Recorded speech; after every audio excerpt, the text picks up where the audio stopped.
dead of night, Glenrowan, Australia. Constable Hugh Bracken lies tossing in bed. Fever runs through him. He begins to drift off when a sudden banging jars him awake. Somebody's at the door. He can barely think straight, but he stumbles slowly to unlock it. The second he does, the door slams open. A giant man in metal armor pushes through and puts a gun to the police officer's head. A voice echoes from inside the tall helmet. "I'm Ned Kelly. Bail up or you're a dead man."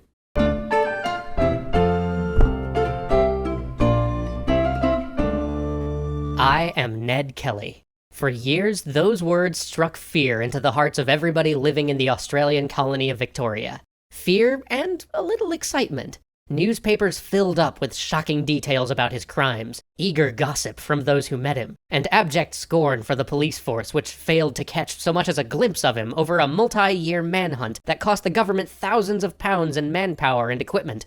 Rogue or hero, murderer or angel of vengeance, he was then, and still is today, a divisive figure in the Australian landscape. To some, he was a brave warrior, standing up to a corrupt police force that served only to protect a rigged financial system. To others, he was no more than a murderer who endangered the lives of innocents in his reckless quest for revenge.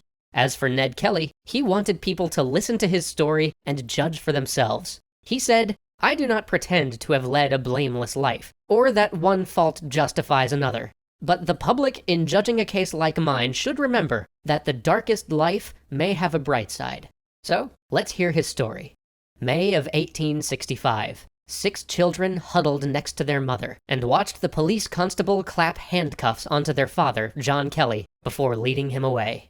The biting winds that swept across their barren farm soon forced the family to retreat inside for warmth, all except the eldest boy, Ned.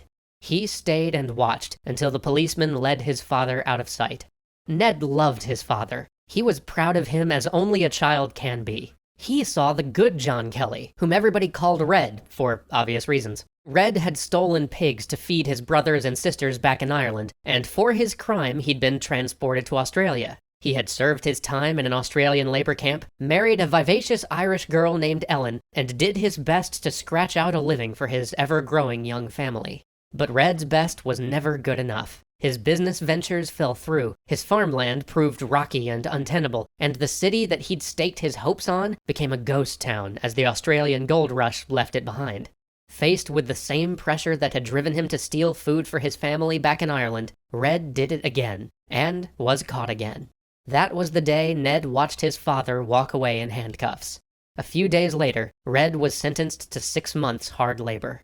And so, at 11 years old, Ned suddenly became the man of the house. He dropped out of school and took on the role with vigor, determined to make his father proud. He looked after his pregnant mother, he tended the farm and the house as best he could.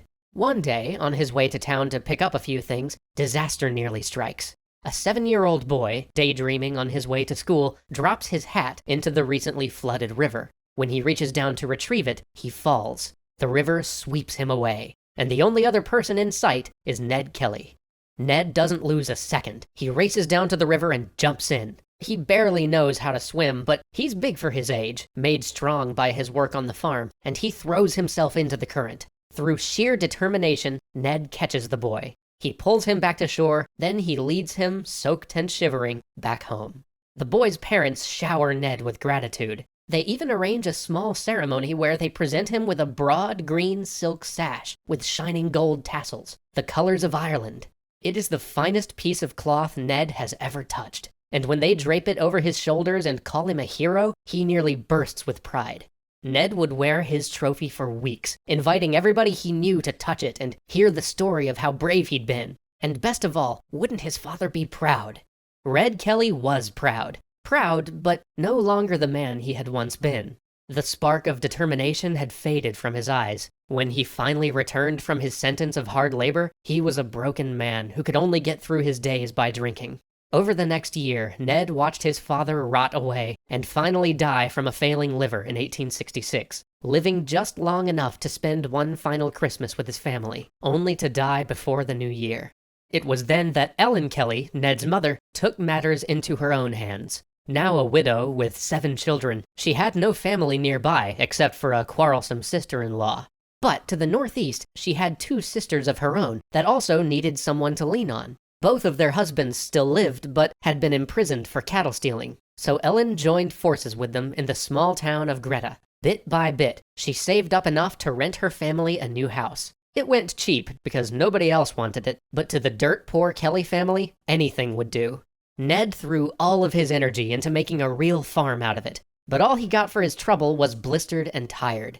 The only money he could squeeze out of it was chopping up trees for firewood and selling them in town, and not for very much.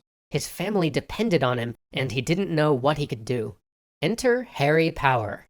Harry Power was a bushranger, the last of a dying breed of Australian outlaws and highwaymen, whose adventures always seemed so grand and romantic up until the moment they got caught. Power had escaped from the same prison where Ned's uncles, the cattle thieves, had been locked up, and it was on their recommendation that he made his way to Greta and met Ned Kelly. What stories he told! He'd swept his way northeast on a whirlwind of robberies, rolling up as much as 87 pounds in a single day. Ned had never seen that much money in his life. He shook hands with Power and agreed to become his apprentice. Unfortunately, Power's grand criminal stories were a wee bit exaggerated. Oh, he had robbed his way through the north, sure enough, but he neglected to mention that he was actually pretty new at this bushranging thing himself. The prison sentence that he'd escaped had been for horse thieving, not for robbing real live people. And once he'd made his escape, a few months before they would have let him out anyway, Harry Power had looked around and thought, well, I'm hanged if they catch me now. Might as well go bushranger, I guess. Thus began Harry Power's storied career. He proceeded to rob people by shouting loudly and waving his gun around, but he never actually shot anyone. In fact, two of his would-be victims had actually captured him, but Powers convinced them to let him go. Not exactly a master criminal. So it's not much surprise that his first scheme, stealing fresh horses from one of the richest and most powerful men in the area, doesn't go quite as planned. Or maybe it's more like the planning itself doesn't go well. Power leads his new apprentice to a rocky bluff that overlooks the rich man's paddock, and they survey the land in preparation for a raid. One tiny problem, they're in plain sight, and they get seen. While they lie there, planning to steal them some horses, the owner saddles one of the horses they aren't watching, sneaks up around them, and fires a warning shot at Ned. The bullet drives into the ground inches in front of Ned's nose, sending a spray of gravel into the boy's face. He screams, flattening himself like a pancake, and starts gibbering about a surrender. Ned is not exactly a master criminal either at this point. But Harry Power refuses to leave him behind. If he lets anything happen to that boy, Ellen Kelly will straight up murder him. Cursing and hitting, he hauls Ned back on his feet and pulls him away before their pursuer can load and fire again. They run back to the horses they'd brought with them, not as good as the horses they were planning to steal, but good enough if you're desperate and willing to ride at breakneck speed, which they are. They gallop across rough and rocky territory that would have killed any lesser horseman, but whatever their shortcomings, neither of them is a lesser horseman. Ned races all the way home, leaps off his horse, and vows never to go bushranging again. Join us next time as Ned goes bushranging again.